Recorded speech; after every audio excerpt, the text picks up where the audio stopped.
In this video, we are diving into the wonderful world of homemade focaccia and all the delicious ways you can make it uniquely yours. We'll be exploring how simple tweaks in ingredients can change the flavor and texture of this classic bread. Get ready to customize your focaccia and enjoy the mouth-watering results with its crispy golden crust and the fragrant aroma of rosemary that will whisk your way to Italy in no time. Let's get started. In a bowl, combine 300 grams of Manitoba flour with 200 grams of all-purpose flour. You have the option to adjust the proportion between these two flours slightly, if desired. Please check the description box for more information. Create a well in the center of the bowl and push the flour towards the edges. Prepare 370 grams of wet ingredients. You have two choices here. The first option is to use 370 grams of lukewarm water with the possibility of adding 2 tablespoons of olive oil to help keep the crumb softer. The second option involves using a 50% mixture of milk, which is a good alternative if you prefer a tender crumb with smaller air bubbles and want to avoid adding oil to the dough. Dissolve 8 grams of fresh yeast and 1 teaspoon of cane sugar into the wet ingredients, whisking until thoroughly combined. Pour the mixture into the bowl all at once. This time I'm using only water to show how the crumb looks with a simple approach. If you have watched my other videos, you have already learned about the effects of oil and milk on the crumb. Add 2 teaspoons of salt. Using a spatula, whisk the ingredients together. Initially, it may seem like the water isn't enough for all the flour, but don't worry about that.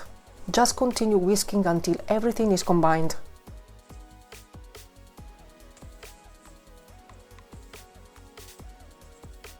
The consistency will be rough, grainy, soft, sticky, and slightly elastic.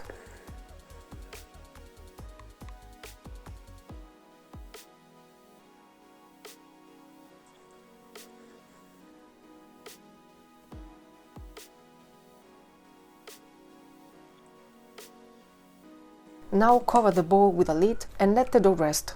You have two options here. The first option is to give the dough a 12-hour cold fermentation. The second option is to allow the dough to rise in a warm place, such as inside the oven with the light on, until it triples in volume. My dough rose in 2.5 hours, but for cooler kitchens it might take up to 4 hours. Lightly sprinkle the work surface with all-purpose flour, or if you prefer, lightly wet the counter. Transfer the dough onto the surface. Sprinkle a small amount of flour on top of the dough. Continuously work with your scraper and your hands, lightly floured or lightly wet, folding the sides of the dough over each other using the scraper.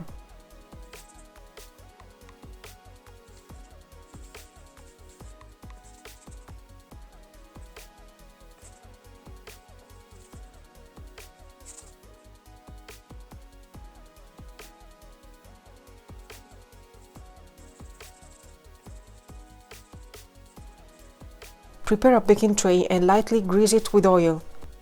Alternatively, you can use parchment paper. Use your regular non-stick tray. The tray I'm using now is not ideal for baking pizza or focaccia, but it's what I have at the moment.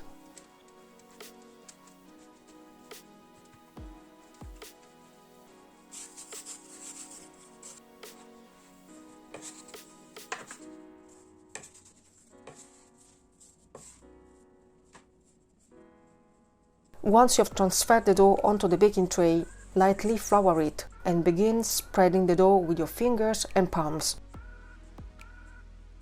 Apply gentle pressure to stretch the dough evenly across the tray, being careful not to press too hard.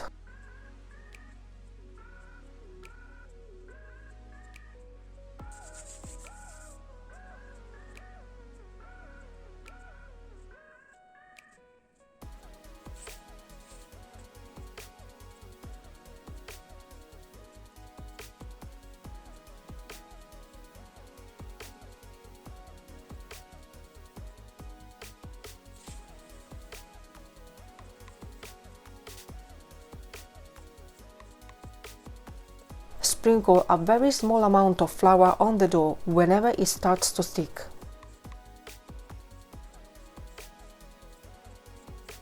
As you continue stretching, you may find it difficult. Take the corners of the dough and stretch them to cover the remaining portion of the tray. Don't worry, Manitoba flour provides good elasticity, and the dough won't break easily.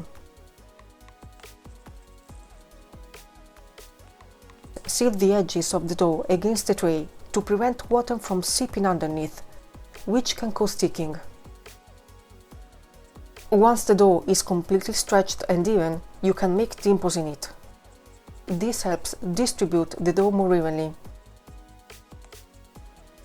Drizzle some oil on top to infuse its aroma during rising. Allow the dough to rise again in a warm place for 45 to 60 minutes, depending on the temperature of your kitchen. The final rising caused the dimples to disappear, so I'm going to make them again to give the focaccia its final typical shape.